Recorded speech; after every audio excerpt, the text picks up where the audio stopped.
the life in the hereafter. What does the Quran say? Translation of Jahan Ifada by Jaz Rasul. Ghulam Ahmad, Parwez, 1969. 7. Yawm al-Din, the Day of Judgment. As we have seen in the previous chapter, during the period of respite, we have an opportunity to protect ourselves from the consequences of our wrong deeds through good deeds. But once this time of respite ends, then the decision is made according to the divine scales. This result will manifest itself in this life and most definitely will manifest in the next life. This time of manifestation of deeds is called Yawm al-Din in the Quran. Al-Din is a very comprehensive term which has the meaning of Book of Laws. Obedience to these laws and the subsequent results of deeds are all included in this meaning. In the first chapter of the Quran, Allah has called himself the master of Yawm al-Din. 1. 3. That is, he through whose law of requital the results of deeds become manifest. He has full control and sovereignty over this law and no other power can intervene and none can escape its grip. In Surah Infatar, Yawm al-Din is defined as follows. It will be the day when no self shall have power to do aught for another, for the command that day will be holy with Allah. 82:19. In reality, this Yawm al-Din is a natural result of Allah's sovereignty. The sovereignty of Allah means that everything in the universe is decided through the divine laws and every matter is decided through the law of requital. In Surah At-Tin it is stated, "Then after this, what other argument can there be for the one who lies about the day of judgment?" Yawm al-Din. 95:7. What, is it not true, that Allah is the ultimate sovereign, whose laws decide every matter? Is not Allah the ultimate sovereign? 95:8. This is why it was said to the messenger regarding those who reject the law of requital, to proclaim to them with full conviction, "Verily that which you are promised is true, and verily judgment and justice must indeed come to pass." 51:5-6. And further clarified it. Then, by the Rabb of the heavens and earth. These provide evidence. This is the very truth, as much as the fact that you can speak intelligently to each other. 51:23. The point to note is that this accountability process is as real as two people recognizing and talking to each other. They ask, when will this happen? In reply it is said its time cannot be disclosed, however at this time it is enough to understand. They ask, when will be the day of judgment and justice? Yawm al-Din. It will be a day when they will be tried and tested over the fire. 51:12-13. In Surah Infatar this fact is put forth in a very refined and visionary way. It is stated, which they will enter on the day of judgment. 82:15. From this we might imagine that people will be collected in hell suddenly, i.e., as if there is no link between deeds and their results, and one will suddenly find oneself in the new state after death. The Quran says it is not like this. The consequences of everyone's deeds are with them continuously, and it is only that they cannot be seen yet. They will see hell based on these consequences when these build up to the level where this hell will manifest itself. And they will not be able to keep away therefrom. 82:16. At this time, they are not feeling the presence of hell, and will see it in front of them when that time comes, whereas hell sees man all the time. Because of this surety, this day is also called Yawm al-Haq, the day the truth comes out and the day the balance for accountability will be raised. That day will be the sure reality. 78:39. See also 14:41-38. 53. At another place, referring to the evil consequences, it is stated, "Such will be their entertainment on the day of judgment." 56:56. In Surah Al-Safat, those people who deny the hereafter, when they will be brought to the court of Allah, will say, Ah! Woe to us! This is the day of judgment. A voice will say, this is the day of sorting out whose truths you once denied. 37, 20-21. This is the day of decision which you used to deny. Verily the day of sorting out is the time appointed for all of them, the day when no protector can avail his client in aught, and no help can they receive. 44, 40-41. See also 77, 12, 77, 14-15, 77. 38. In Surah Naba, it is declared that there is a time fixed for Yawm al-Fasl, the day of final decision. Verily the day of sorting out is a thing appointed. 78, 17.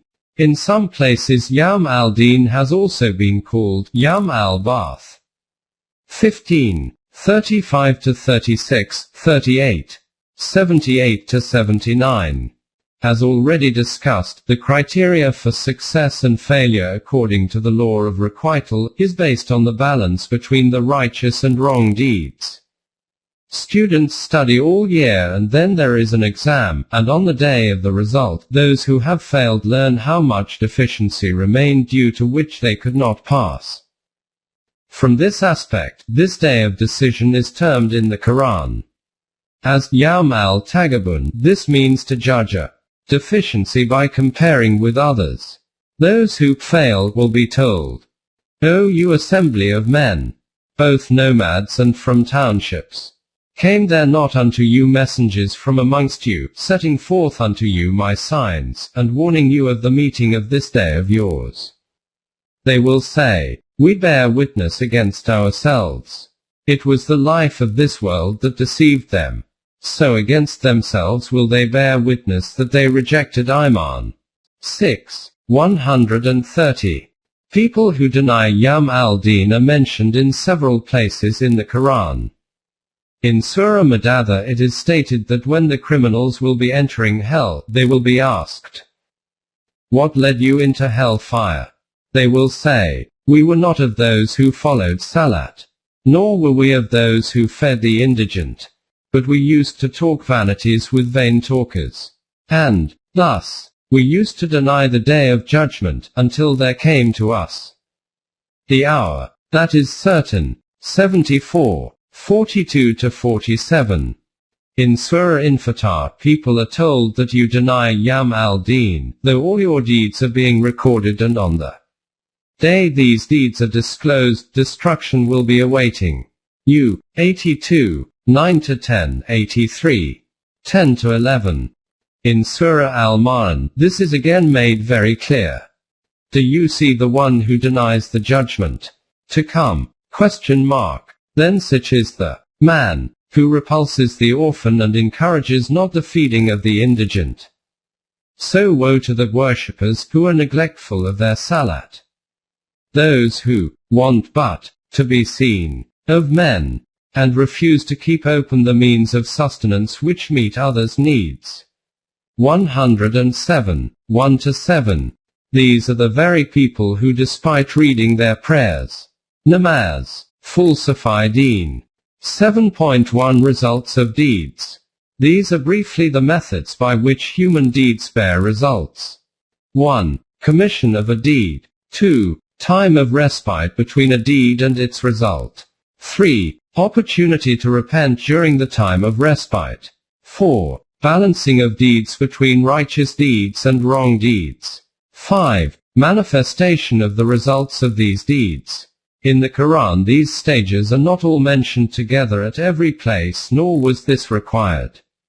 In the Quran, generally, reference is usually to the deed and its result, e.g., in Surah Al-Baqarah, nay, whoever submits his whole self to Allah and is a doer of good, he will get his reward with his Rabb. On such shall be no fear, nor shall they grieve. 2. 112. In Surah Al-Zumar it is stated, they shall have all that they wish for, in the presence of their Rabb. Such is the reward of those who do righteous deeds. 39, 34. This is the reward to the people for their own good hard work. The end of human success is that whatever they wish for they should get, but the Quran goes a step further. There will be for them therein all that they wish, and more besides in our presence. 50, 35. There, they will get everything they desire, in fact even more than this. This is a great reality which is referred to in a few words. The scales of human desires and wishes are according to this life. In this life he will acquire according to the scales of this life, and this is viewed as the pinnacle of success. But after this, when life moves to a higher stage, its requirements will change, which we cannot understand at our present level of consciousness. A child cannot imagine what will be the requirements of his life when he reaches adulthood. So the Quran says that as a result of the balanced deeds they will get all that they wish for according to the requirements of this life, but this is not the end of it. When the requirements of their life change, then they will have those things which will be as per the new requirements. That he may give glad tidings to Momineen who work righteous deeds, that they shall have a goodly reward. 18. 2. In Surah Hud the purpose of human life is stated as that he provides you opportunities to check which of you is best in conduct. 11. 7. And regarding evil deeds it is stated, nay, those who seek gain in evil, and are girt round by their crimes, they are companions of the fire. Therein shall they abide. 2. 81. See also 41, 27, 30. 10.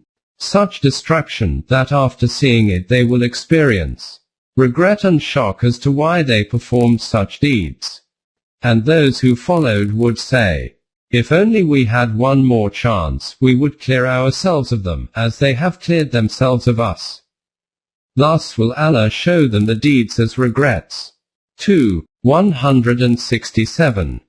But from people in crime never will his wrath be turned back. 6. 147. See also 7. 47, 41.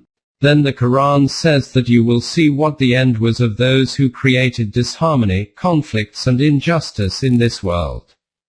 And hold in your mind's eye what was the end of those who did mischief. 7-86. See also 7-84, 7-103.